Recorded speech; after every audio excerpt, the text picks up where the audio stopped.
All right, I'm just getting all my audio together. How are you guys doing? How y'all living? Y'all bear with me a second while I get this audio where this audio needs to be. Hope everybody's having a great time so far, chilling this week. Hope everybody's having a good week so far, ladies and gentlemen. Waiting on everybody to tap on in with me real quick so we can do what we do, ladies and gentlemen, so we can do exactly what we do. And I thank everybody, by the way, for being a part and contributing to the new movie, Microphone Check. And you guys can get involved with that at microphonecheck.com, ladies and gentlemen. That's microphonecheck.com. I appreciate everybody for getting involved with that. The Kickstarter, we're over 100K right now. We need everybody to get involved. So if you can go to the Kickstarter and get down with it, that would be greatly appreciated. We only have 10 days left to make the goal, so we're going to do that. So what's going on, man? A lot of stuff going on, a lot of things to tap in on before I get some calls from the family. And I want everybody, if you want to get on, raise your hand early so I can get you in here. Few things going on, man. Again, I'm still thinking about putting together something where we go back out to DC. That's weighing heavy on my spirit. That's weighing very heavy on my spirit because there's a lot of stuff going on, man, that we need to really get in a collective mindset and go to the powers that be with. We need to go up here and really holler at them about our paper. We also need to get that crime bill popping. We got to get out here and make noise and say things. Did y'all see the video? And I posted this video on my Twitter timeline. The situation happened out in Philly. I don't know when it happened. It might have happened a few weeks ago. I don't know. But in this video, it was some Asian dudes beating down some brother. It was a black dude getting beat up, and then they start bussing on him. So I don't know what happened. I don't know the outcome. I don't know if they killed the guy. I don't know. But this video, it's circulating around. I put it on my timeline. And what's interesting, the white supremacists and all of the anti-black racists, they're just celebrating this video. They're like, yeah, that's what they get. The Asians are tired of being attacked by black folks, which is horse crap. All of that blacks attacking Asians, that was some propaganda. Black people are not collectively getting together to target Asians, but they were using that justification to turn around and target us and justify targeting us. So that propaganda works. We got to understand how propaganda works. They've been sitting here giving people a green light to harm us by promoting that false narrative that black people are getting together plotting on Asian people. That's propaganda. No black people are doing that. Now, they do that with us. Now, let's be clear. They get together and plot on us. They plot on not doing business with us. They plot on demonizing us. They plot on misrepresenting us in their media. So a lot of this stuff is projection. We don't think about doing anything to the Asian community. We don't think about harming them. We know this as black people. They're the last things on our mind. To be honest, we don't really think about other groups like that. All these other groups sit around and project their anti-racism, anti-black racism onto us all the time. We're not thinking about nobody. We're busy minding our business. We got things within our own community that we can focus on. We ain't focusing on none of these people. They're the ones sitting up on 4chan and Twitter Spaces and all of these other social medias whining about us all day. We're the only thing they think about. We're not sitting around whining and complaining about no Asian people or Hispanics or Africans or nobody.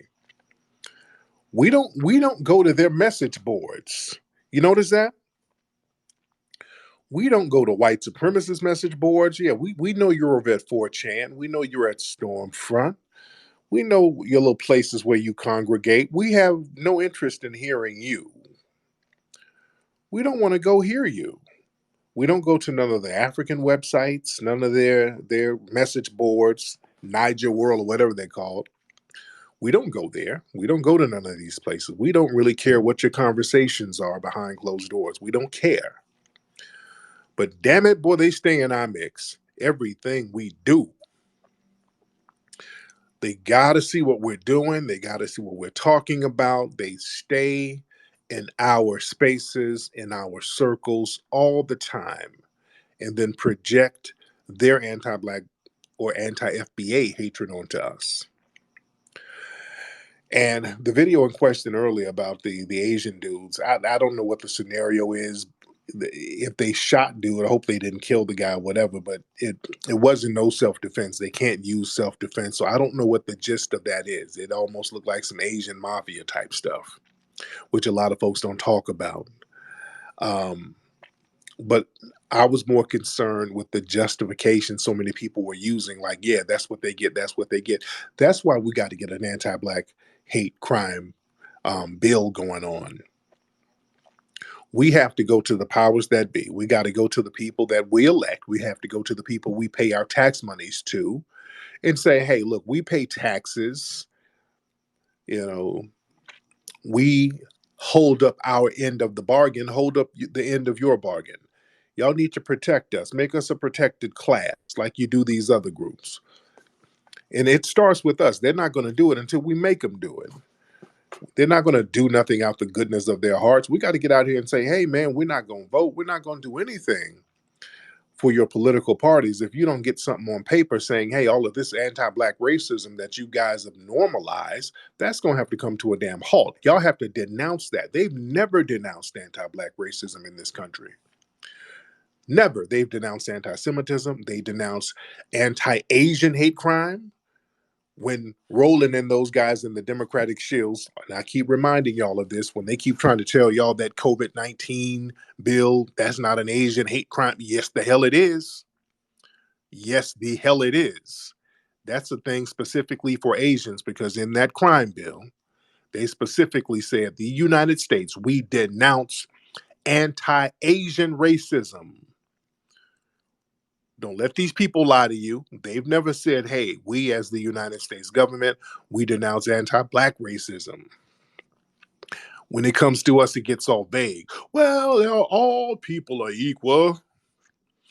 Well, we can't denounce anything, but we'll just say discrimination is bad on all sides. You know, we get that vague stuff. No. They play us with that. They start all lives mattering and everybody's all equal and let's love each other. When it comes time for us to say, hey, as Black people, particularly foundational Black Americans, we need something specifically that's going to protect us specifically. Then they start saying, well, you know what, we're going to put a bill that shows equality all across the board. We all in this together. We as one happy family. No. We got to stop going for that. That's a con game they run on us. Let's not go for the big happy family. Let's hold hands and eat some apple pie bullshit. No, we're not going to do that. No, give us a specifically worded crime bill that says, hey, any anti-Black racism is a crime. And I don't want to hear about no black on black crime and all that stuff. That's the deflect. That's the go-to deflection. What about black on black crime? What about anti-Black racism and criminality? We got to stay on our square. We have to stay on our square. This is why, again, man, I'm really thinking, man, we might have to go back to DC heavy. It's going to be a lot of work, but that's something that we might have to do. And again, I'm still thinking about it, man. I'm still thinking about it because, last time we had some riffraffs in our inner circles. Next time we gotta, we're going to tighten up the ship a little bit more if we go through. And also, who else should we have on there? Who should we have speak? Who are some of the people we should have speak? Y'all throw some names. I definitely want to bring Sister Connie Collins. I see you, Connie. Connie's in here. I want to bring her back. I want to bring Reza. Reza didn't get to speak at the last one. I would like to bring Reza back. And there's a lot of new people that I'm thinking about. But again, we're cleaning house. A lot of people, I'm doing the 6 degrees of separation. Some people who's associated with old janky ass folks, I ain't rocking with them. See, I should have been practicing that 6 degrees of separation anyway, because we let a lot of riffraffs in our inner circle last time, some real dirt bags. And that's not going to happen. We're screening heavy this time. I'm not having these little janky, oppy ass dirt bags around us no more. You dig? And you never know who's who, but it's real severe. They're sending folks, to infiltrate our circles. And we have to understand that's going to be a given. That's a given. Anytime we start making a real big wave on the grassroots, they're going to send some, ops our way. So we have to understand that, but we got to be codified enough to play past that. Like when we did the last rally, it was packed out there, and y'all saw there were all types of ops and agents lurking around, but everybody was so codified, they were non-effective. Everybody was able to spot them out, and everybody was on their bumper. We were hellified on code there. Man, the minute one of these little Dylan Roof looking dudes popped up, everybody was on their bumper like, hey, man, you're going to have to get up out of here. Or, hey, man, we're going to keep an eye on you. Everybody was on code. Anybody who had any whiff of Dylan Roof on their spirit, the brothers and sisters was on their bumper, watching them, keeping an eye on them. So that's the kind of codification we gotta keep up in the game. We're gonna get some calls in a minute. Man, y'all boy Dwight Howard. Can we discuss Dwight Howard? Dwight Howard then got outed. Lord, Dwight Howard, former NBA star.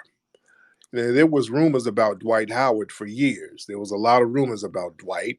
They said he had a hankering for Boochie Cat. And now some court documents then came out. Some dudes trying to sue him, right?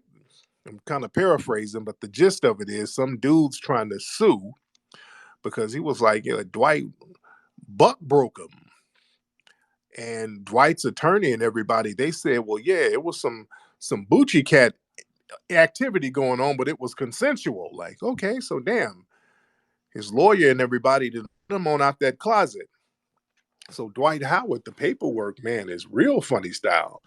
They said Dwight Howard had one dude and he was having sex with somebody named Kitty, and Kitty was a dude with a wig on, and he was trying to have a threesome and force somebody into oral sex. Like, damn, brother. So yeah, Dwight is in allegedly. I don't, and I don't knock anybody's lifestyle. I don't knock anybody's lifestyle at all. Now if you're forcing people to do stuff, that ain't cool. Now you buck breaking niggas, and how a nigga get forced to do oral sex? How that happen, nigga? All right. Yeah, you can't force a nigga who really, if you don't want to do that, you can't force a nigga who don't want to do that. If a nigga don't want to do that, any man who don't want to do that can stop it from happening. I don't know how you can force the nigga to do that, but the dude said he was forced to do it. And it was a person, a dude with a wig named Kitty. Who is Kitty? I want to know who Kitty is. Is T.S. Giselle in here? Do you know T.S. Giselle? Where were you on the 25th of July?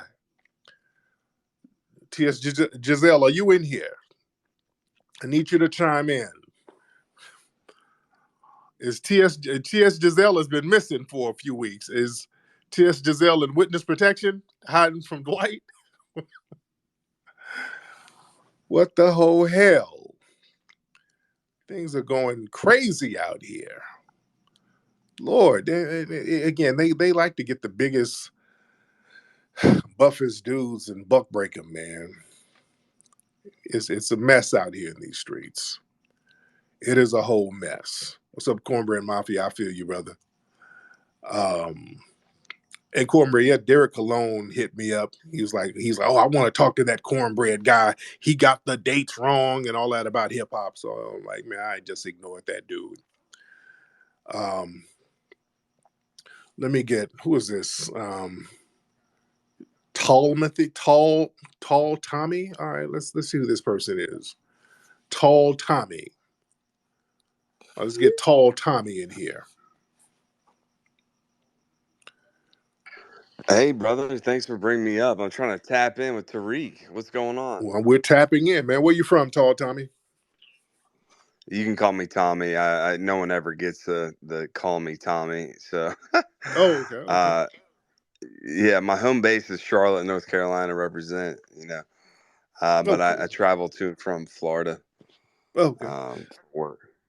And you are a white man, right? Yeah, is that a problem? No. Just specifying. We just like to, know who's who. So what's on your mind, Mr. Tommy? Yeah, nothing. I was just I really like where you guys are going with this space and trying to call things to light, and I'm just giving you guys affirmation to keep going, and I'm here just to connect and grow. Yes. You threw me off with the whole white thing. Well, shit. We like to know who's who. Shit, we like to know who's who in here. But anyway, thank you so much, Tom. I appreciate you. I Thank you got you. so much. All What's right. the yeah? Okay, Tommy. Shit. Okay. Well, all right, we about to slow it down now. Just sit back and enjoy. I like what you guys are doing. I love it. Just give me some affirmation, dude. You're cool, brother. All right. Thank you so much. All right.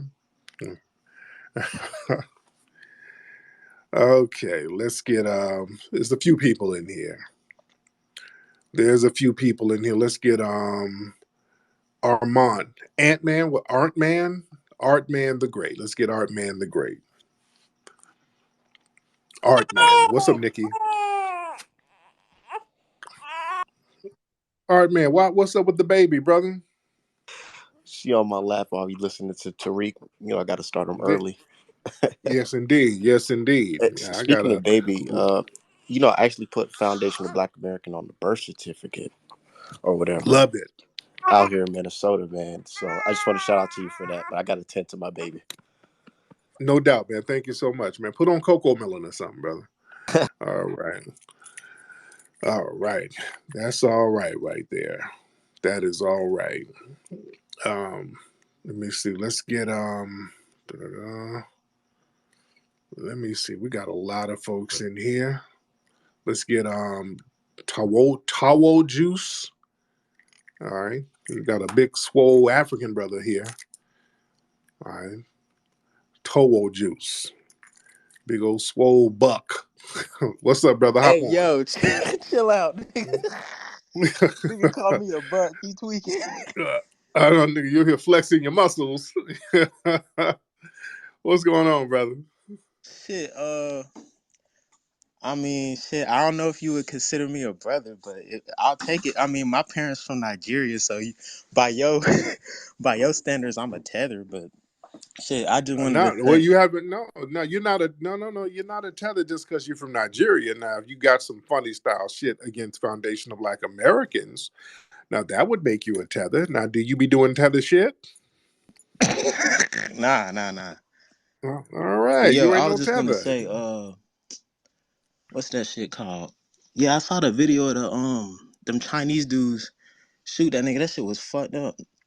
Like, Yeah, I was like, damn, cause you feel me? I don't know, like when you see shit like that on the internet with niggas, it's like anytime like a nigga get like some bad shit happen to him by another race, it's like how I say it, like it's like they don't get niggas the like They don't give him the Let me respect of explain being for a. you. It's hard for you to get your thoughts together.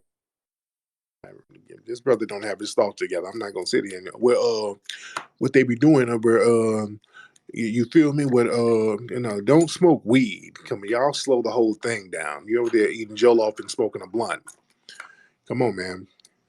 Well, when they be shooting niggas and when they're on the internet and that shit they be doing over there in Philly and you be getting in a Uber and shit. And no, I'm not. No, brother. Get your goddamn thoughts together, man. Go there and eat you some food and think about it, brother. Come on now. Don't call up trying to fill your thoughts out, brother. This is not a 900 number, my nigga. Y'all get your thoughts together. Damn. Oh, Lord. Okay, y'all starting early. How many folks we got in here? We got a lot of people in here. Oh yeah, before we get some more calls, condolences, first of all, to Richard Roundtree. Richard Roundtree, the great actor Richard Roundtree, who played Shaft, the hit movie back in the day. He passed. He was 81, right? 81, died of pancreatic cancer, I think. So legendary brother. So R.I.P. to him. Shout out to Richard Roundtree. Shaft was the business. That movie saved Hollywood. A lot of folks don't know that. The movie Shaft actually saved Hollywood. That whole blaxploitation era. With Shaft, Universal, I think it went out through Universal, man. Universal was down bad at the time because the movie came out in 1971. At the time, this was right after the civil rights movement. So a lot of white people moved out of the inner cities and they moved to these newly formed suburbs. So now you have a lot of movie theaters that are completely empty. They're empty now. You're not filling up those seats like you used to. And those suburbs didn't have those metroplexes yet. So the movie industry was suffering back then. And Universal, they were about to sell off the Wizard of Oz set in order to keep the lights on. They were struggling. And the blaxploitation movie era kicked in. I call it the black movie era.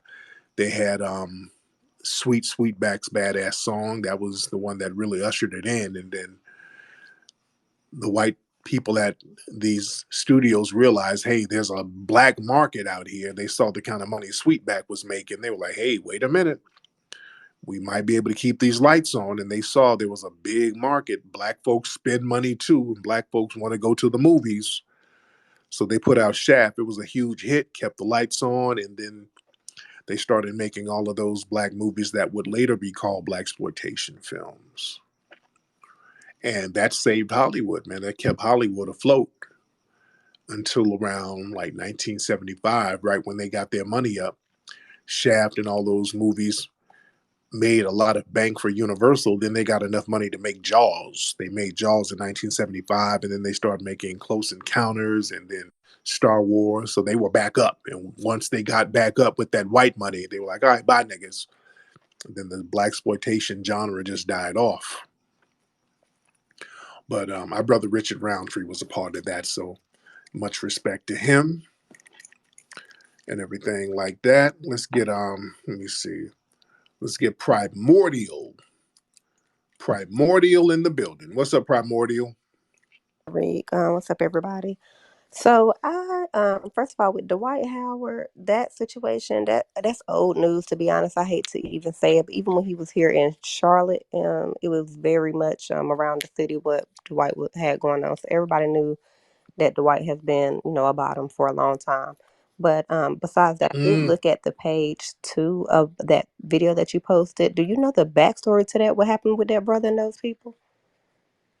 Now, what is it? Because there was some misinformation put out there on a fake Philly police page, so that wasn't accurate. So, Yeah, no, I haven't. I didn't I even hear about it. I just went and looked at it when the brother just said it on the last couple calls. So I was like, what the hell was even going on? Why were they? What was? I mean, I don't even care because they jumped that man and shot him. So that's already messed up, and they need to go to right. jail, prison for sure. But I was just curious, like, what started all of that? But yeah, thank you so Yeah, much. nobody, we don't. Thank you, dear. Yeah, I'm trying to find the real Yeah, please find backstory it because I about would what love went to know down. what happened. Yes, indeed. So we're trying to figure out what went down, but they're already justifying it. The white supremacists and the anti-black racists, they're already trying to justify, you know, the dude getting assaulted. They're already trying to justify it based on race. So this is why we got to get our crime bill popping. We really got to get it popping. It's very important. How many folks we got in here? And I ain't gonna be on here too long. We got a lot of people in here. A lot of y'all in here. Um, Before I get another call, we got to talk Cynthia G. Oh Lord, Cynthia G. For those who don't know, Cynthia G is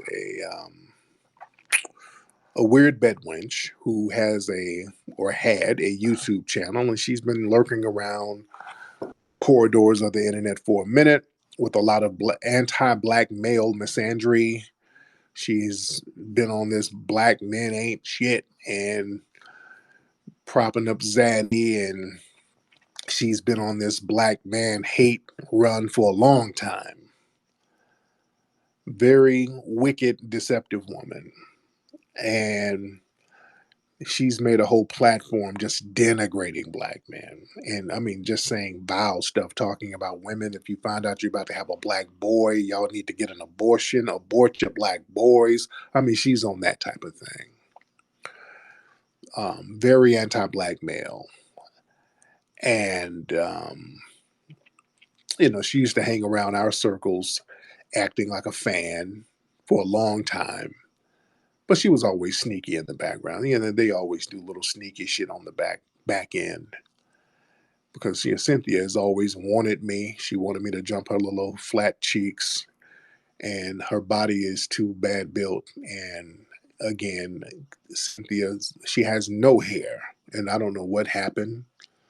Some people suspect there might be some kind of chemotherapy. I don't know. There's a lot of people are suspecting things about why that woman has zero hair, and she has all that mortician makeup on, and she wears those synthetic wigs that look like they come from the Make-A-Wish Foundation. Nobody knows what happened. Something happened. Something ain't right. She might be a bionic bedwench. They might have made her ass somewhere in a lab. Nobody knows. But we do know she's very anti-black male.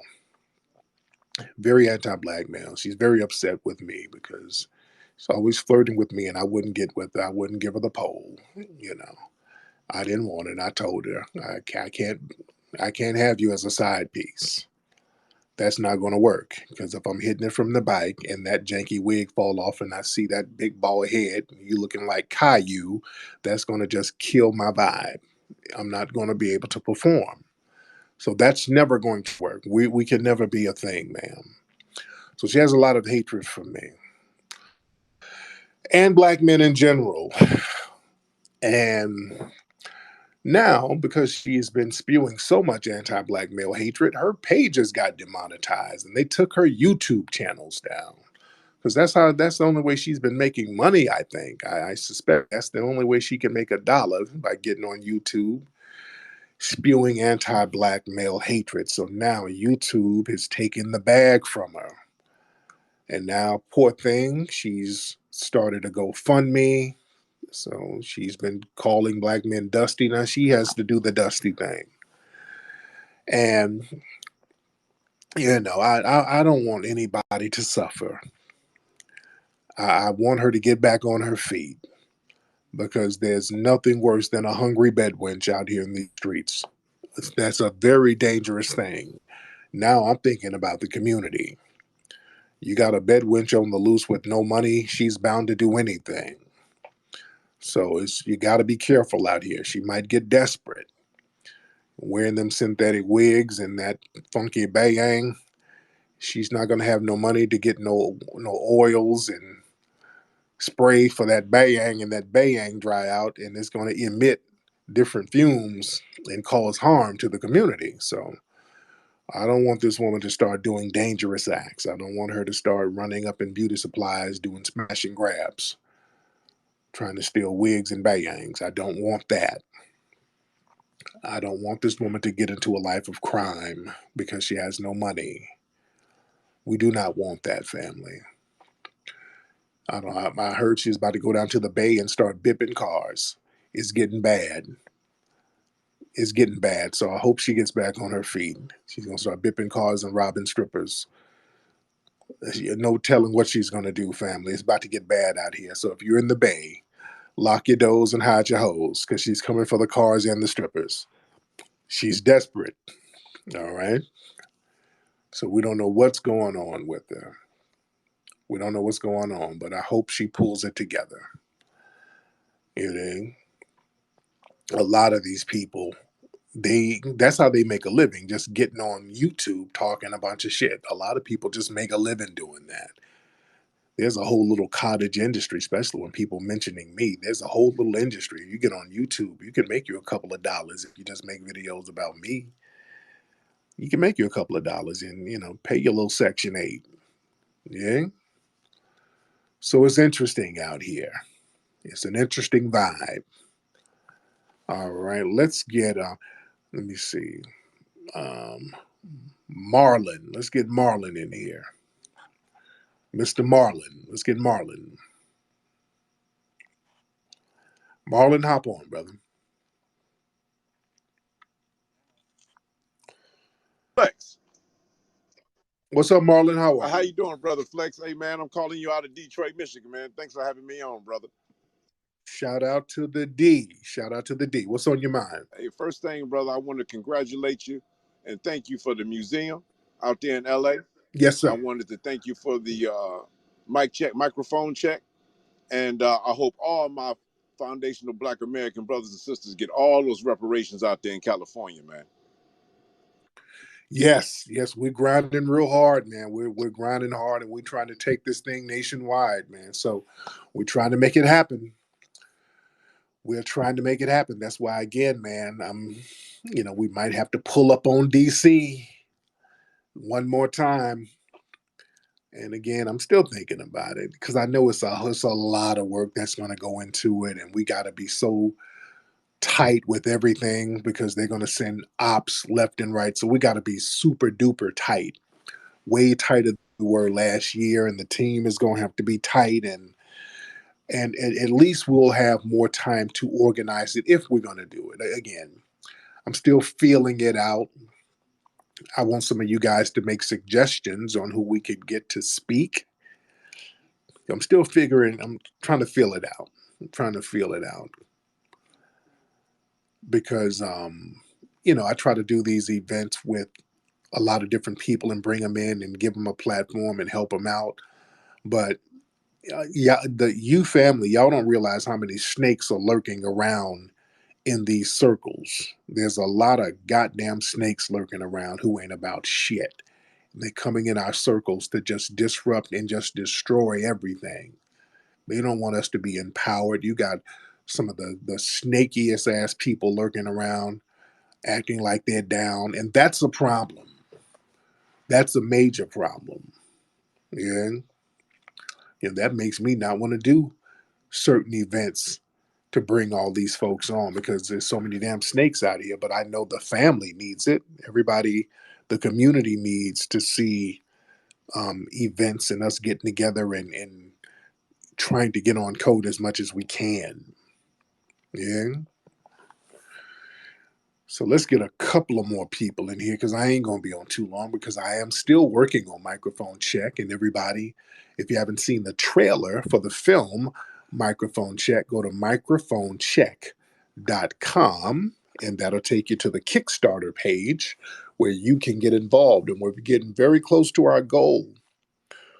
We're getting close to our goal. We got 10 days left, ladies and gentlemen, and we can knock that out. We can get that popping. I see Nunya. I'm not letting you on, Nunya. None of you nothing ass, whining, tether trolls. I don't want to hear what y'all have to say. Nobody cares. Let's get the Black Hand. What's the Black Hand talking about? The Black Hand. Yes. Good afternoon. Thank you very much for making that quick statement about Richard Roundtree. When I was growing up, where I grew up, we only had one station. It was black and white, and every Thursday night, the family would sit around and watch Shaft.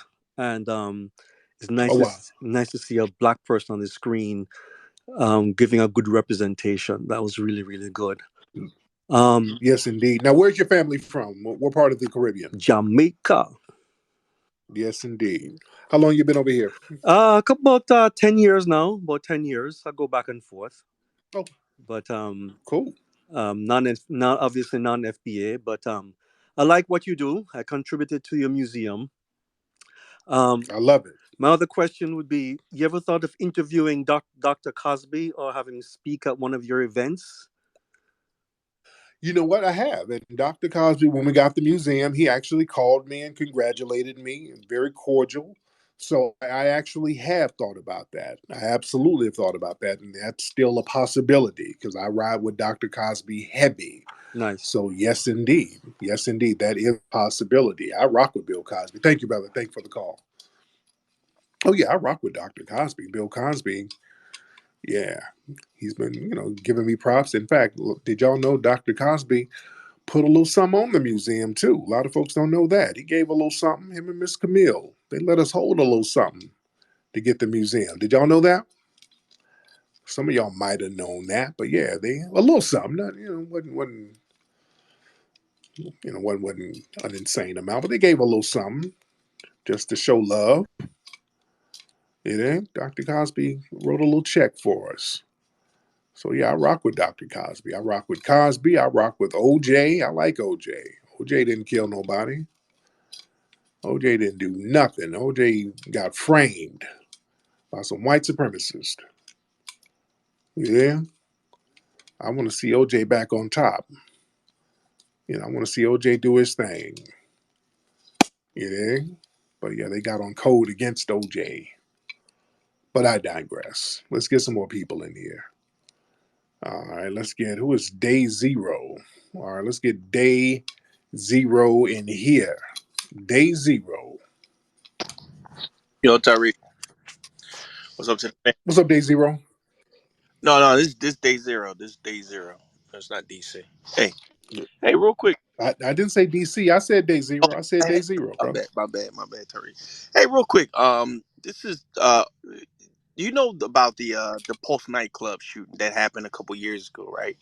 And Yeah, down in Florida. Yeah. right. So now the mayor is supposed to be taking taxpayer money, $2 million to buy the actual club to make it an LGBT actual like a memorial. Now I don't know if you Oh remember. Lord. I don't know if you remember back then, right? And this kind of gets to somebody that typically comes on here and defend LGBT. I think we don't have a problem with them for the most part, but if you go back to the guy that actually, the Omar Matin, the guy that actually committed the atrocity and killed those people, one of the things that the prosecutor had came out and said, and it was in ABC News, that he intended to really originally go into Disneyland, but he was spooked by actual police and chose actually like a softer target, and they kind of like Yeah. hid that. You know what I'm saying? So I just want to kind of just point it out to the family, just see how this movement sometimes can be hijacked and turned into something that's really not. The guy is not, he didn't go after them because they were LGBT.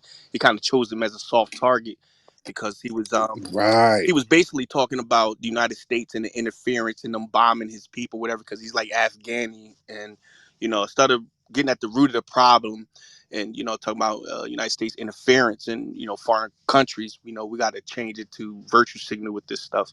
But I'll lay my plane there. Thank you, brother. Yeah, they do that a lot, man. A lot of these movements for these other groups, they manufacture a false narrative around it. Like the whole Matthew Shepard thing. The whole narrative, and that's why they got a crime bill for him.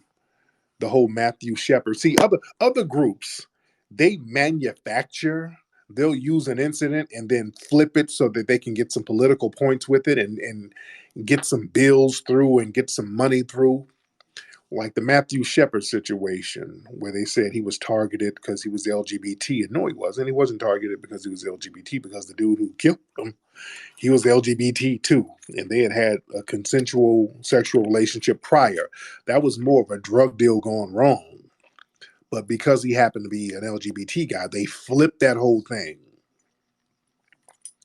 Also, with that whole Stonewall, they've been lying about Stonewall. That wasn't that, and I've talked about that for years.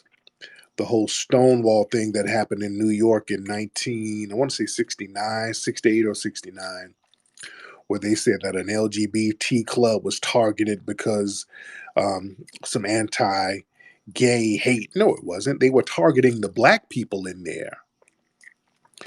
They raided the place because it was mafia owned, and the mafia didn't, pay what they're supposed to pay. So they went in there and raided the place, and then started bopping on a couple of the black people. And then there was a scuffle and then they didn't flip that whole narrative to say, well, the police went in there because the gay people were enjoying themselves and they were attacking the LGBT community. You see? So they get some mileage out of it so they can hijack it and then try to make themselves comparable to us. Yeah? They have to manufacture a narrative, just like with Jussie. A lot of people forget with that Jussie hoax that a lot of us knew was a hoax the minute we heard it. The thing with Jussie, a lot of y'all forget when that was happening, they were talking about passing bills immediately. They were trying to rush some bills through. We got to rush this hate crime bill through. And all of these white LGBT organizations, boy, they started opening up their damn pocketbooks. Hey, look at what happened to Jussie, this attack on us. Everybody give us some money. A lot of folks forgot about that. They were milking it real fast right before the hustle got exposed. They were milking that thing. They were conning and scamming. And they were doing it fast because they knew it was going to blow up in their faces. They knew that, well, Jussie was going to be the one holding the bag at the end of the day while all these other people get paid. Yeah, they're like, yeah. We know that this is a farce and this most likely didn't happen, but when the blowback comes, it's going to go on him, not us, and we're going to have a bag. So we sit up here and let folks run all types of cons and finesses. Yeah. Let's get Mouthy Mouth. Hop in, Mouthy Mouth. Hop in, man. Mouthy Mouth. All right, where you at, player? Yes, sir. Can Turn you hear your me? speaker. Tariq, can you hear me? I can hear you. What's up, brother? Man, just Yep. want to say long time fan, man. Been listening to you for about 10 years strong, man. And pretty much everything you've talked about with the family has always came to fruition with me. Yep. First of all, I used to work in a corporate setting with a bunch of white supremacist men, and just being the one black guy didn't bother nobody. Just stayed to myself. I was always seemed as a threat to these people for whatever reason. And they ended up firing me over some BS. But I could sense the vibe was just always a kind of like a weird, jealous vibe, just of a black man, articulate, minds his business, don't bother nobody. But they just had this big bug in their ass for a black man just minding his damn business. You know what I'm saying? I ended up having, Yeah, because let me tell you something. Because that's the threat. When a black person comes around and you ain't shucking and jiving and performing for right. them, that's a threat right there. Yes. The fact that you weren't in their faces skinning and grinning and you're just, hey, let me just go to work and do my job. They're like, uh-oh, what's that nigga planning? What is he thinking? They want to know what's on our minds, what we thinking about. They're trying to fill you out all the time. And if you ain't Yes. doing that, you're a threat. Yes. And Yeah. let me tell you, those white those white women in that office, man. Those white They men. choosing heavy. That's what it is. Yep, that's what it was, man. But yeah, I just wanted to say, man, Choosing heavy. I donated to the film, to the hip hop documentary. I can't wait till it comes out. And I also bought Butt Breaking as well. So man, I love everything you're doing, man.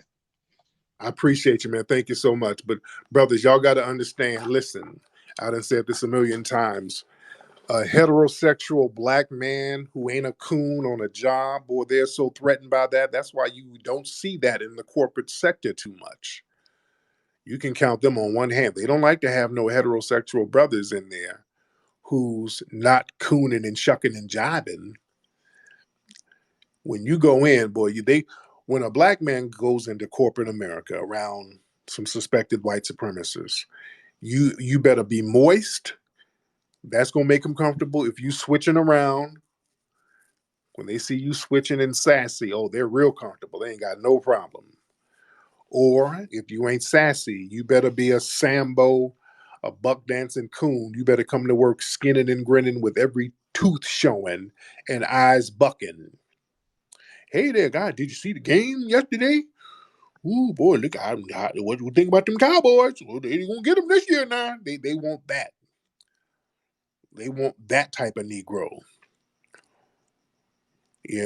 But a brother who's just kind of quiet. Hey, good morning to everybody. I'm going to go here and I'm going to go to my desk and I'm going to complete the proposals that I was working on yesterday, guys. And I hand them to you at the end of the day. When you talk like that and go do your business, they're like, oh, what is that nigger doing?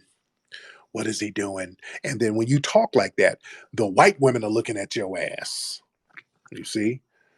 When a brother who's a heterosexual walks off into corporate America, the white women come through heavy on you. Why you think T.J. Holmes was up there smashing them white cakes? They had to get rid of him. Eh? T.J. Holmes up there smashing the white women, smacking them all on their ass. They're like, T.J. Holmes, you and that nigger cock is going to have to get up out of here. They don't like that. Who's giving a thumbs down? Who is this Don T? Black Donald. Black Donald, hop on. Why are you giving a thumbs down? Are you moist? Are we offending you? Brother, why you so disrespectful? To who? Who am I disrespectful to, Don? Just everything you saying, bro, is like disrespectful to both sides of the party, man. It's just like ridiculous. No, both sides of who? Now, who are you talking about, sir? You're talking like you're in 1950, bro. Like we got. I mean, where are you coming from, bro? Nigga, what's your problem? Because you mumbling and you laying on your stomach, so I need you to roll over on your side at least, sir. Because I don't know what you're talking about, and your energy is real off. Now, what problem do you have? What problem do you have? You're being vague. What problem do you have? Just the disrespect for Of who? think about people in the workforce and talking about a certain situation. It's just disrespectful to people actually going out there doing their thing. That And makes total sense. Don, where are you from, Don? Because you're not even making sense, sir. Where are you from? Detroit, bro. That's why I'm on this space. You from Detroit? Are you a white guy?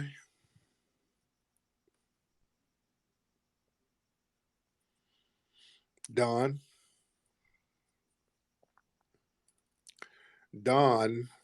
I didn't mute you, man. Get back on. Don, hop on. Because you are a white dude. And why is a white dude sitting here with black avatars pretending to be black online? What's up with that? You see, when you start calling out white supremacy, boy, you shake the table, boy, the roaches come running right out, don't they? Oh, he got up out of here. Now you're sitting here, well, he's out. He bounced. All right. It's a white man with a black person avatar pretending to be black online. You dig? We're so rent free. That's why he got offended. That's why he's saying it was disrespectful. Because we're calling them out. That's how they work. That's how they act on the workforce. That's why he's offended. That's why he didn't want to say it. He didn't want to say why he was offended. He's offended because he's white. He's like, wait, you're talking about me, dude. Oops, you're talking about me. Hit dogs holla. That's what it is. You guys are very insecure. You white supremacists. I'm talking about the white supremacists. You guys are very insecure about black men in general, especially black men in the workplace. If a black man comes around doing his job, that threatens you because you know Becky and them are looking at him. You know it. Y'all know it. The white women be secretly slipping their numbers to dudes on the job. Well, y'all know what your Becky and them be doing. Y'all know what Becky and them be doing. When a heterosexual black man shows up, Becky's antennas go way up, and he's articulate. The white women get to choosing. White women be bringing them snacks. Hi, Donnell. I got you some delicious Rice Krispie treats. I made them from scratch. Thought you would like them. Yeah, white women bringing little snacks for niggas at the job.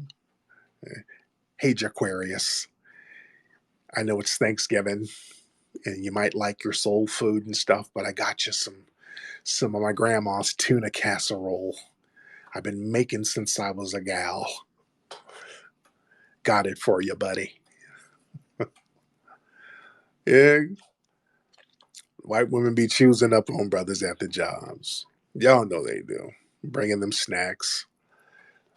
Yeah. You know what it is. And this dude got mad. You think you're disrespectful, Tarek. It's disrespectful, dude.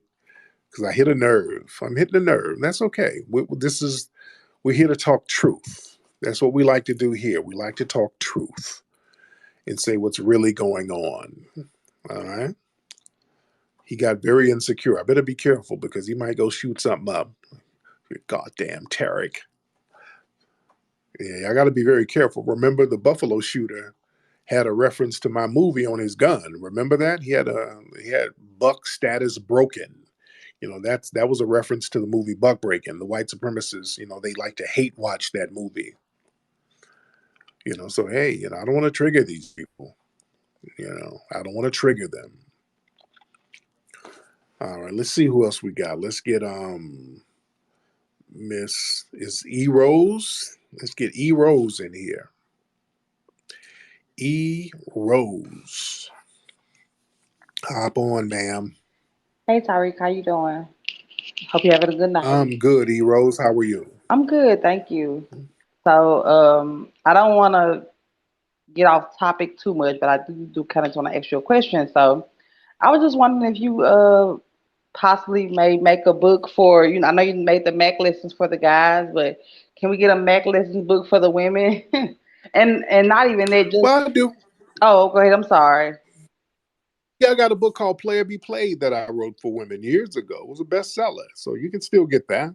Okay, so I wasn't sure. I just feel like we need somebody else, somebody to speak up for the women and just to let us know so how we can find some, good men, like-minded men and you know, and also I want to ask you with the museum, have you ever thought about doing maybe like something where people can come and meet and greet. Also, still just spread different news and network, but something where people can kind of meet just like-minded people.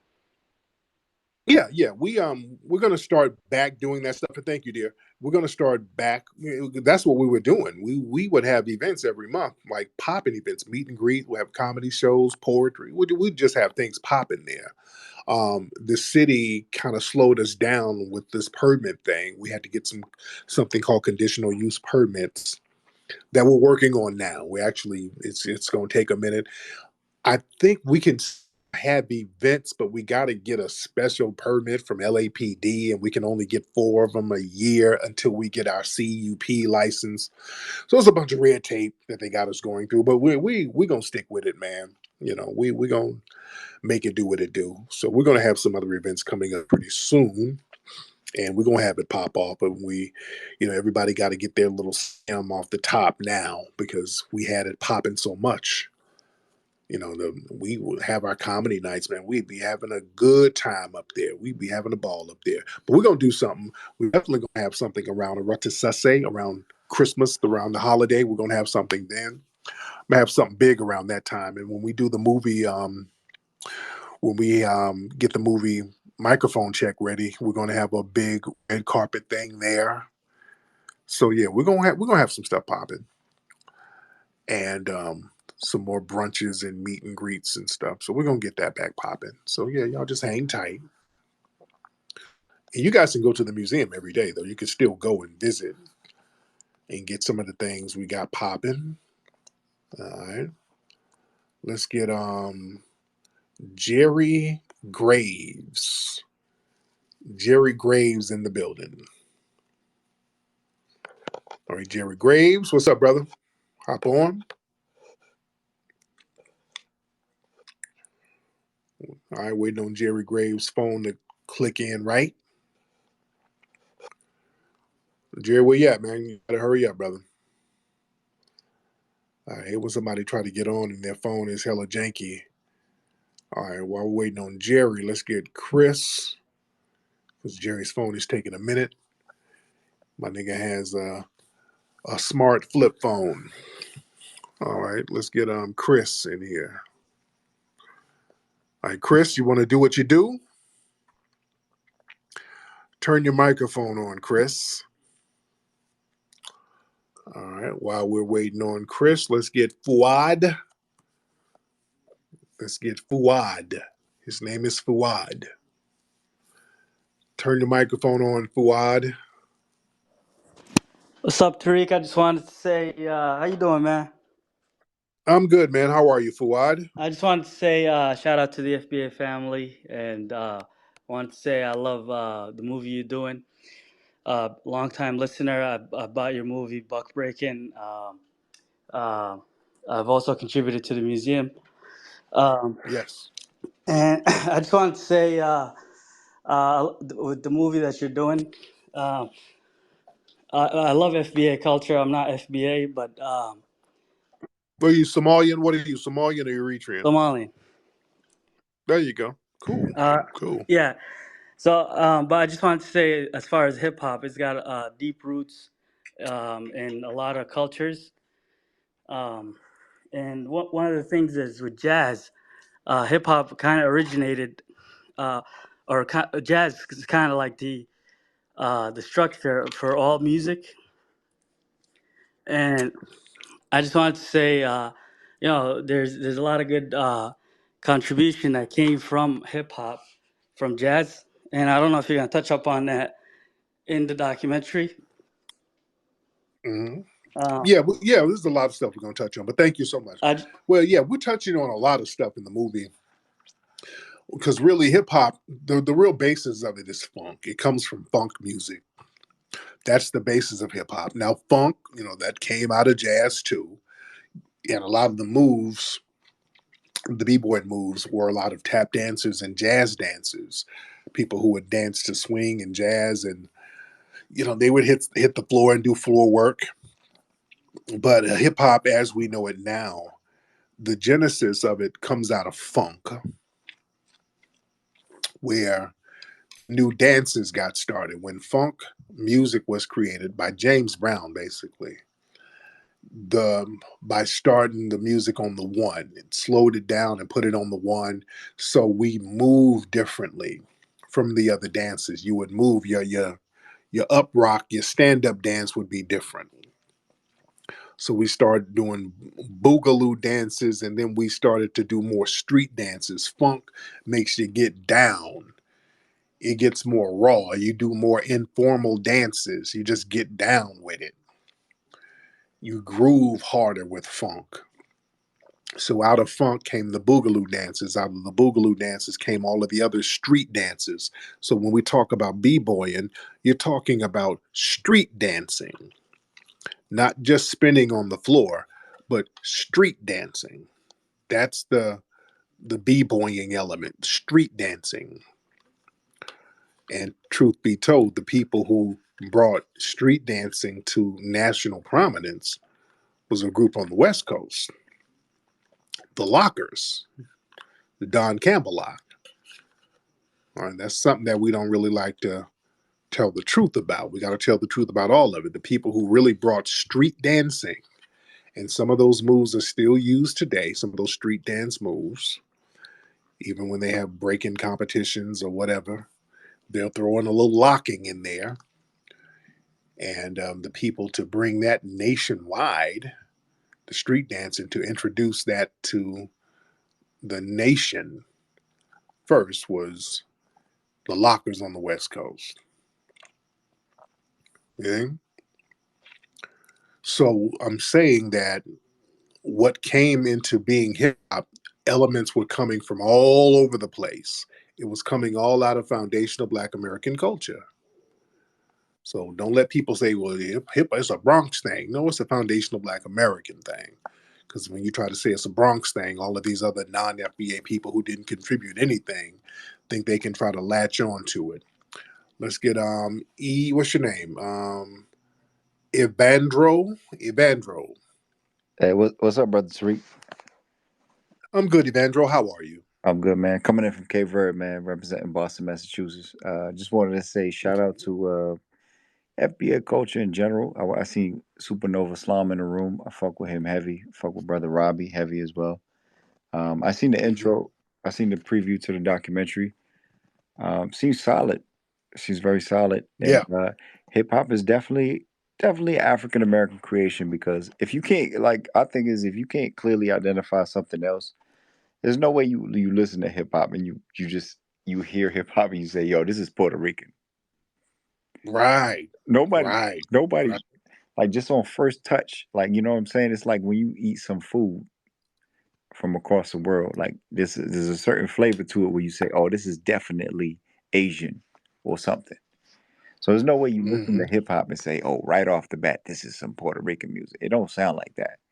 So I completely Exactly. I understand where like yo, it's clearly African American. Uh, Real nice. You know what I'm saying? Yes, sir. Thank you so much. And let me land your plane. But yeah, that's a good point. And yeah, we're clearing things up. I don't know where Black people got this thing where we are afraid to check people when they lie. Black folks, I don't know where y'all got that from. Where these people can just lie, and we're supposed to be like, well, let's just go along with it now. Let's not cause no trouble now. Now the Ricans want to lie. Let's let them lie now. You know they struggling. They ain't got nothing. We got that kind of mentality where we feel okay, they're down bad, so let's not beat up on them. Let's just let them lie. Hell no. No, we got to get off that forgiveness, passive slave bullshit. Dude, no. When folks are lying, it's time to start checking. Nah, we don't give up our culture. No, we have a culture. We create something, man. We let people know this is our creation. We should benefit from the things we create. Us giving away everything we create, that's what slaves do. Everybody expect us to act like slaves all across the board. That's what slaves would do. You would work for free and everybody would benefit off of it, and you sitting here with nothing, taking the moral high ground where everybody's eating off what you done damn built. No, it is offensive for them to say Puerto Ricans help create hip hop. That's offensive because it's a lie and it's disrespectful to us, and it's meant to be disrespectful to us. When they say that, Black people, they're not saying that so that we can all join hands and be kumbaya. Because that's another thing. I think a lot of Black folks want to go along with that narrative. When people give the impression they want to hold hands and be equal with us, we are like, okay, we'll let you say whatever, just as long as you can hold my hand and use an ally. They're not saying that to be a damn ally. Black folks, they are trying to colonize our ass. They're trying to colonize our culture. That's what they're doing it for. They're going around telling this lie to colonize the culture. That's why the lie just keeps getting deeper and deeper. They keep pushing the envelope to the lie. They go from, well, there were some Puerto Ricans around during the start of hip hop. No, first they told the truth. Hip hop is Black people. Even the Puerto Ricans would say, hey, black people. I learned that from black people. Then they got their weight up and they got around the white supremacists, and the white supremacists said, hey, y'all need to get like us. We colonize shit. We don't share. We don't show difference to them. No. We colonize stuff. So you got to colonize that. So then it goes from black folks created it. Well, Latinos were there. Then we let that go down. And then it goes from Latinos were there. Well, Puerto Ricans and blacks helped create it. And then we let that go down. And then it goes to not only did we help create it, blacks and Puerto Ricans created it 50-50. Y'all sat up there in New York. Y'all gonna hold that L for letting Fat Joe get away with that bullshit. The only person who's been calling Fat Joe out from New York for a lot of that fuckery that he gets into is DJ Star. Shout out to Star. He's been calling Fat Joe out for a lot of his foolery for a long time. He's one of the few that's been doing it. And I like some of Fat Joe's music, but damn that. No, you're not going to do something that's ethnically disrespectful by saying, yeah, we did it 50-50 now, and then run and hide because you can't explain. And then when somebody tries to pin you down to give an explanation, well, what do you mean 50-50? Well, look at this. Here's a clip of Wild Style. There, right there, Ruby D. See? We was there. Nigga, Wild Style was a decade after hip hop was created, dude. What are you talking about? So you lied. You lied.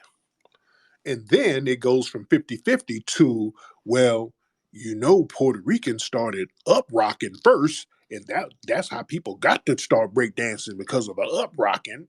So technically, y'all got b-boying and breakdancing from us. We started it. You see? The colonizing comes in real slow. If you give them an inch, they're going to take a mile. So that's why with this movie, we're going in bold. That's why they're having a damn hissy fit. That's why the minute the trailer came out, these folks lost their minds. There's got to be about 50 response videos to the trailer at this point. You go look at YouTube. There's about 50. I'm being conservative now. There's about 50 response videos. Well, people losing their mind because of the trailer, because we get into the nitty damn gritty. Since y'all want to be bold with lies, we're going to be bold with the damn truth. If y'all think those 2 minutes hurt your feelings, think of what these 2 hours are going to do. And the shit in the trailer is light work. The trailer is so light work that's just a love tap. We didn't get off in that ass yet. Wait till you get into the movie. We get in your ass. Heavy with receipts. We just ain't going to be talking. We going to go all the way back and show y'all what we did and what you didn't do.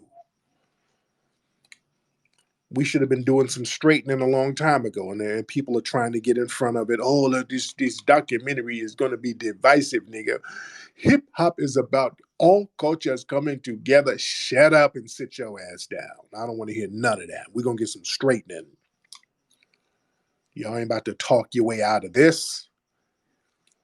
We're going to get the truth out here on what happened, who did what time, when did it happen. We're going to get all the time frames and the dates and the people and everything in order and tell the truth and where y'all got this stuff from.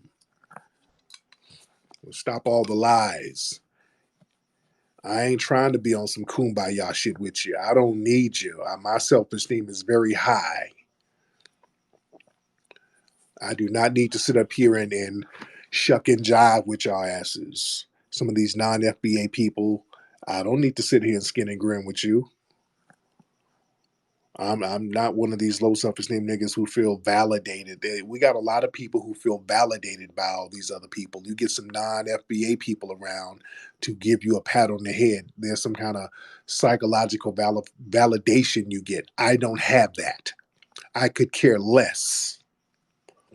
I ain't trying to be buddy-buddy with you if you ain't standing on truth. Yeah. All right, let's get some more people in here. Let's get Diane Muhammad. Diane, hop in. or Dion. Hey, what's up? I was just wanted to say that I've been listening to you for a while, and I appreciate what you do as far as bringing awareness to being FBA and what that is. And I just wanted to say something. You were saying how people let Fat Joe or black people give things a pass, but I know that because I was one of them people that, sometimes it comes from not knowing.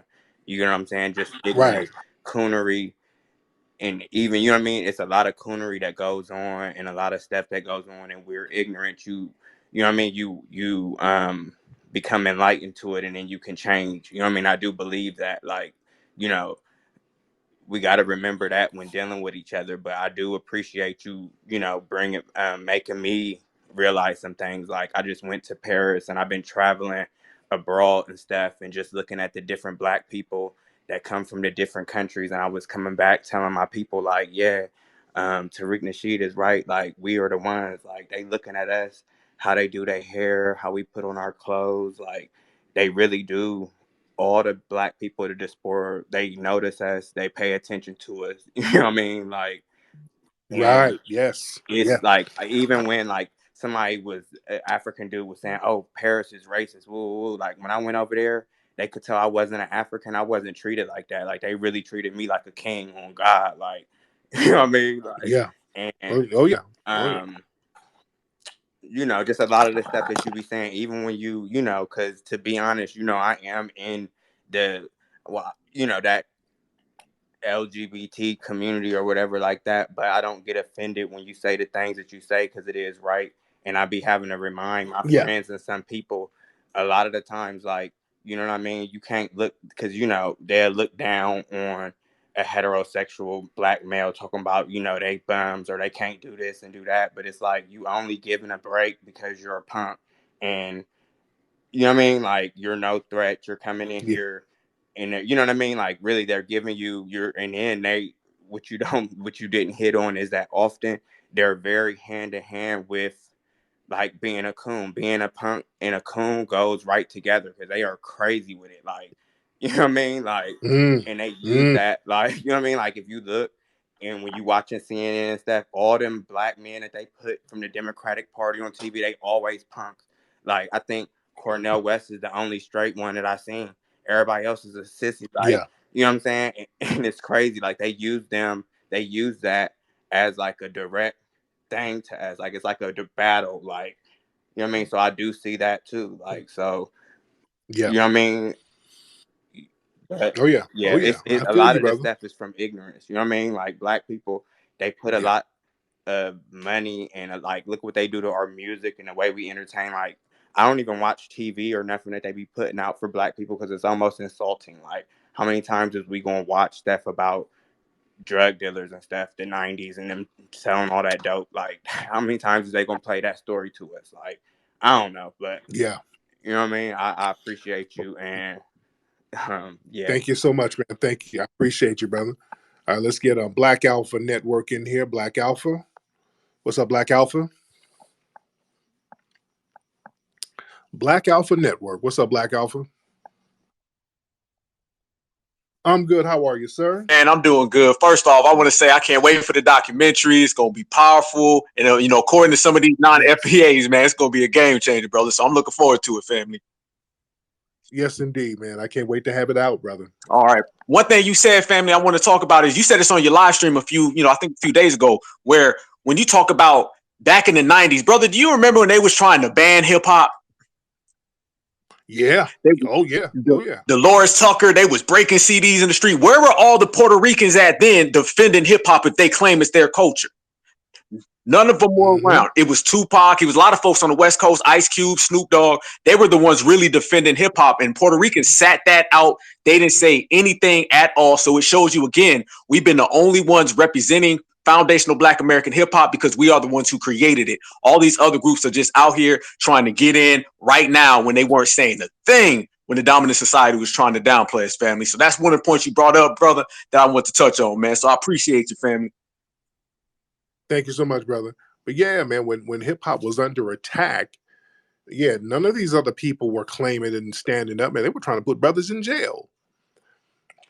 Dude, they were trying to put easy, because they were getting investigated by the FBI, and over at K-Day radio station, Greg Mack. A lot of folks in LA, y'all know who Greg Mack is, and K-Day. The feds were going up there. That was an all hip hop station. They were the FBA brother had an all hip hop station out here in LA. Greg Mack said the feds was up there asking questions about like Easy and everybody.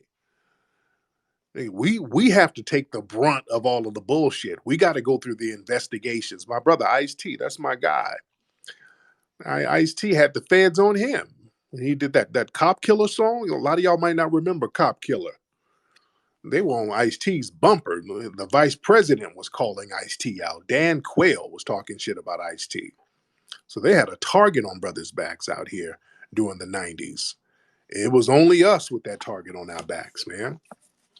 Yeah, that's why the group Public Enemy is Public Enemy. What's their logo? A black B-boy with his arms crossed. That's their logo. That's one of the coldest logos in the game. That's one of the coldest logos. Yeah. And yeah, people like C. Dolores Tucker. See, this is why I don't give none of these other non-FBA people, props like that. I'm, like the people like Flash and Herc, I give them props. But man, look, C. Dolores Tucker was, going after brothers. And she's a tether. A lot of folks don't know that. Did y'all know C. Dolores Tucker is a damn tether? She's non-FBA. I think her family's from Barbados or somewhere, or the Bahamas or something like that. But she's Caribbean. A lot of folks didn't know that.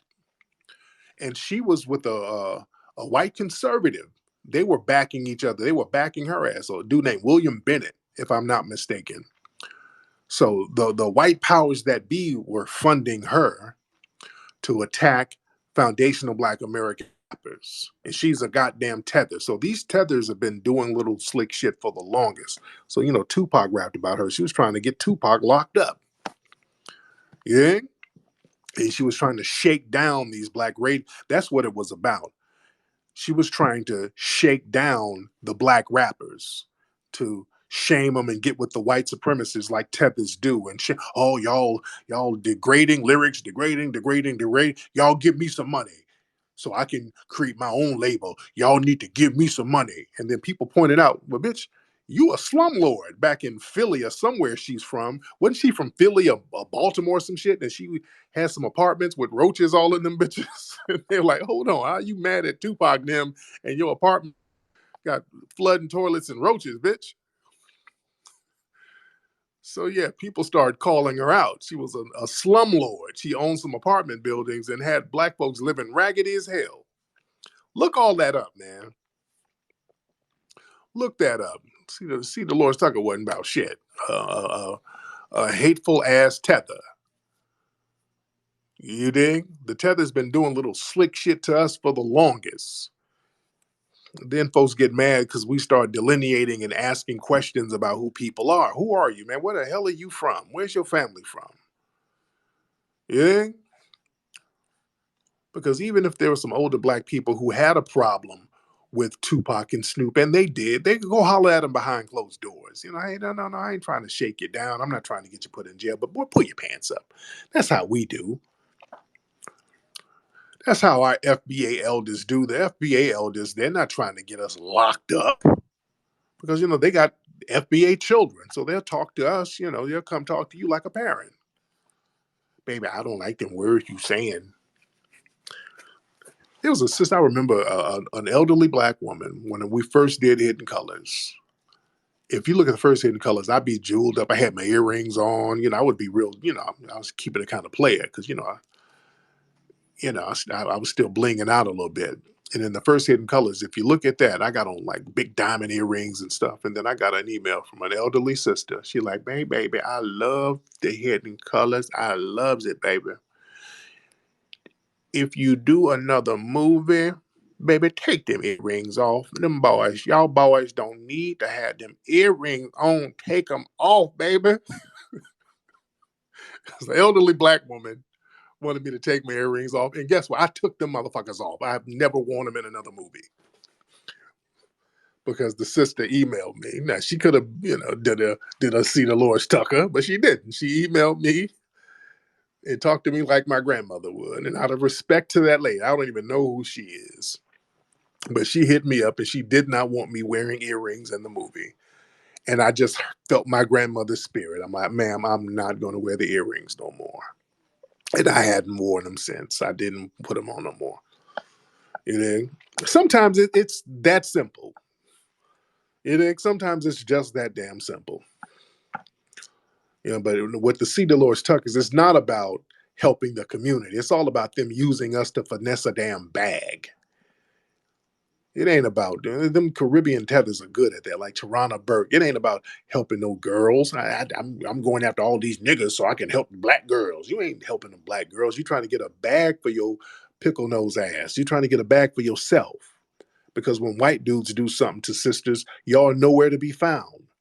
You can't pick and choose when you're going to defend sisters. Your sisters ain't worthy of defending if a zaddy do something to them. What kind of backwards ass logic is that? When a white person does something to a sister and everybody's trying to get her on code, you're nowhere to be found. But you want to pop up out here when white people send you to go attack a Bill Cosby or an R. Kelly or somebody. No, as you're a phony. That means you don't give a shit about no black girls. Yeah. So yeah, these capitalistic con artists who come around us trying to finesse, and we should have been calling that out a long time ago. Yeah. Let me see who we got. Let's get label supremacy. Label supremacy. Hop on. That's an interesting name. Label supremacy. What up, Tyreek? Peace, family. Okay, so in you know, in lieu of everything that you said, I had this conversation with a brother earlier. What I mean, so when we look at the era of hip hop that we grew up in, the '90s era, I mean, with the Biggies and the Tupacs, right? And I mean, we understand that they have a lineal descent that is not foundational Black American, right? Now, Go ahead, yeah, bro. Go ahead. yeah, all right, yeah. Now, in hindsight, right, we look, what I mean, to the present, right, and what I mean, we can see, what I mean, in hindsight, right, that where we were standing at, what I mean, what I mean, one point in time when it comes down to these artists that we hold as the greats, which I believe that, what I mean, Pac was, what I mean, the greatest, right, as far as Yeah. his artistry and his body of work, right. And okay, so if we look at today, right, in contrast to, what I mean, our era, where we grew up at, do we look at I mean, I want to know your personal opinion. Like, do you look at, what I mean, these artists as tellers, right? Because, and I asked that question because I don't believe, what I'm saying, I don't believe that they are.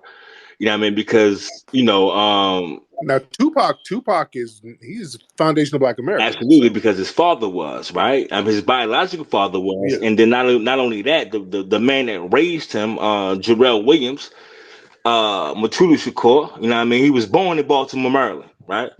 Now, yeah. okay, so when we look at you know these current artists that may have a lineal body that may be Caribbean, African, or whatever. You know what I mean? And they are not knowing, what I mean, exactly, what I mean, who their biological father may be. You know what I mean? Because, what I mean, we know at that time, like today, there was a big influx of, what I mean, immigration going on, from the 70s into the 80s and things the 60s, 70s, 80s. You know, so Okay, let me let's look at this because you're all over the place. Okay, all right. Because just because a person is Caribbean, that doesn't make them a tether. All right, just because you're a non-FBA doesn't make you a tether automatically. A tether is based on an action. It's based on what you do. So it's not like an Akata. See, they call us Akatas just for being born in America. They call us Akatas in Africa, parts of Africa. We don't do the same. We're not calling you a tether, a person a tether, simply because they are not a foundational Black American.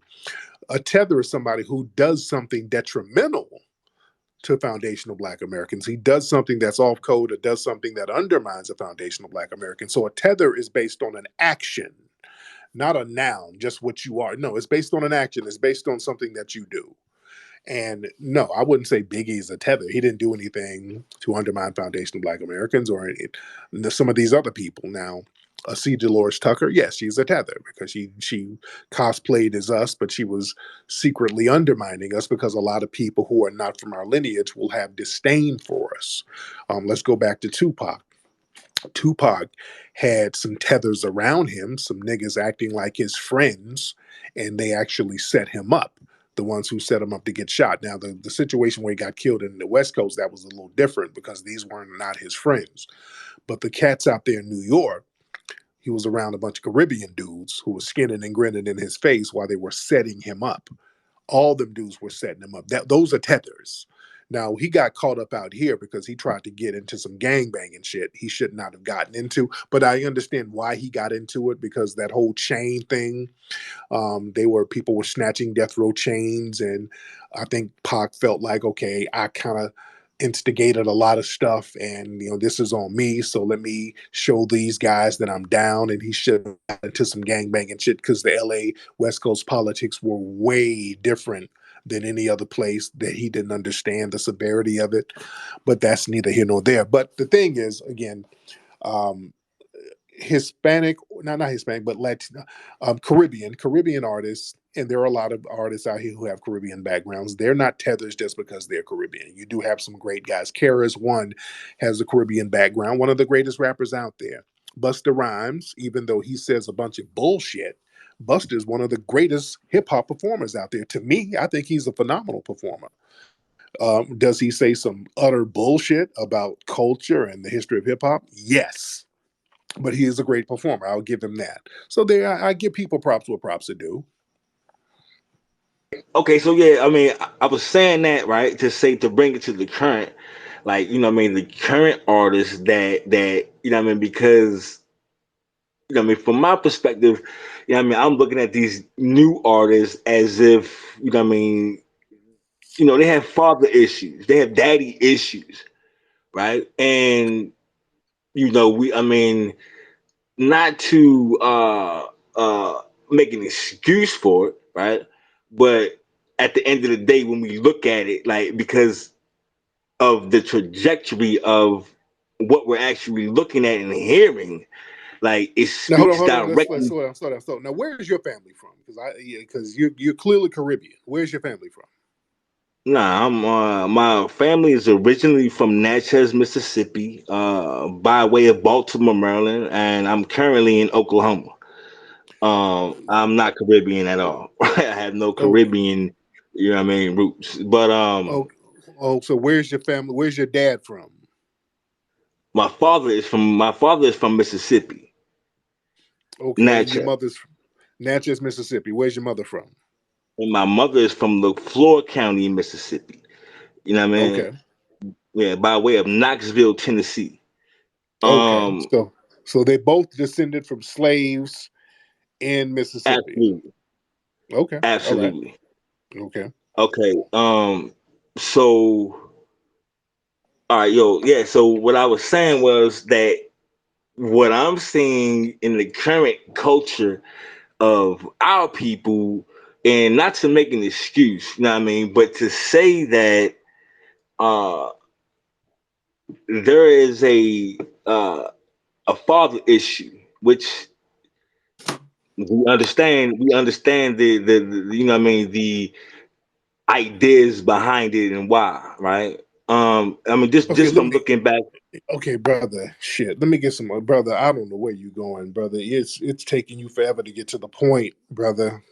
I gotta get you off here and land your plane. I don't know what the hell your point is, brother. This brother's been trying to make a point for about 20 minutes, and he's not getting to the. I don't know. Tupac and Biggie is Caribbean, and they tell this because if you put it to the current time, like not just the 90s, but in the current time, like right now, around 4:30, 5:30, something like that. Current time now, people ain't got no fathers at 8 o'clock. At 8 o'clock, they got father issues. And if you got father issues, it goes back to Busta Rhymes. I mean, what the fuck? I don't know. I couldn't follow it, man. I don't know what Tupac and Biggie had to do with fatherlessness. I don't know what this dude was talking about. I tried, family. I don't know what the correlations were. Brother, he went from Tupac, Biggie to fatherlessness. I just don't know where he was going with it, man. It just wasn't connecting for me. I tried. I tried to hang in there, tried to be fair, but shit, I'm not gonna sit here squeezing my brain trying to figure out what the hell you're talking about, brother. Brother, what kind of weed are they selling down there in Mississippi? Or where did he say he was from? He said his family was from Mississippi. Okay, where? Baltimore. He's in Baltimore. What kind of weed are they selling in Baltimore? Okay, I know they got that cheap end of the month weed. They don't get that good supply in until the first. You got a few more weeks until the first of the month dope come through. The drug dealers, let me tell y'all, when I get calls like this, I gotta talk to the drug dealers. Y'all stop stepping on your dope. All right? Y'all stepping on this shit and it's making folks crazy as cat shit. Y'all stepping on it and trying to stretch it out to the first. Stop stepping on that dope. Y'all trying to put too much fentanyl in there to stretch it out. And y'all got folks talking crazy. All right? Just wait till you get your re-up in on the first. Let Pablo get that package to you and then serve your customers. But yeah, stop stepping on the fucking dope so much around the middle to the end of the month. They start stepping on the dope heavy around this time, man. They start mixing with all types of bullshit. Y'all be crazy as cat shit out here, man. God damn. Anyway, man, let me get out of here. Family, everybody go to microphone check if you can. Go to microphone check. Everybody get involved with microphone check, man. This is the most important film in our current history. This is a fight for the culture. We got to take our culture back. And that's going to start with us right here and you on the grassroots. So we're doing great. Let's get to the finish line, everybody. Family, we need to get to that finish line and get history popping. Get involved with this historic project. Microphonecheck.com, ladies and gentlemen. Microphonecheck.com. So you guys, I want y'all to have a great week. Think positive, think productive, think codified. And I'll chop it up with you guys tomorrow, man. Good night, family. Pup your